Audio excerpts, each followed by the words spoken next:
माझा नाद नाही करायचा, कारण मी शांत आहे म्हणजे मी कमजोर नाही. मी शांत आहे म्हणजे योग्य वेळेची वाट बघतोय. माझा राग म्हणजे वादळासारखा आहे, एकदा सुटलं की समोरचं सगळं उद्ध्वस्त करून टाकतो. मी लढतो तेव्हा मागं हटत नाही, आणि मी जिंकतो तेव्हा पूर्ण खेळ बदलतो. माझा आत्मविश्वास माझं शस्त्र आहे, माझी जिद्द म्हणजे माझं कवच आहे. कोणी मला कमी लेखलं तर त्यांना मी सिद्ध करून दाखवणं हेच माझं उत्तर असतं. मी बोलून दाखवत नाही, करून दाखवतो, सिद्ध करून दाखवतो. आणि जेव्हा मी मैदानात उतरतो तेव्हा इतिहास घडवतो. म्हणून सांगतो, माझा नाद नाही करायचा, नाहीतर परिणाम सहन करायला तयार राहा.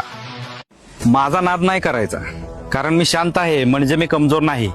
मी शांत आहे म्हणजे योग्य वेळेची वाट बघतोय. माझा राग म्हणजे वादळासारखा आहे, एकदा सुटलं की समोरचं सगळं उद्ध्वस्त करून टाकतो. मी लढतो तेव्हा मागं हटत नाही, आणि मी जिंकतो तेव्हा पूर्ण खेळ बदलतो. माझा आत्मविश्वास माझं शस्त्र आहे, माझी जिद्द म्हणजे माझं कवच आहे. कोणी मला कमी लेखलं तर त्यांना मी सिद्ध करून दाखवणं हेच माझं उत्तर असतं. मी बोलून दाखवत नाही, करून दाखवतो, सिद्ध करून दाखवतो.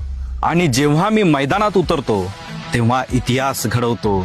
म्हणून सांगतो, माझा नाद नाही करायचा, नाहीतर परिणाम सहन करायला तयार राहा.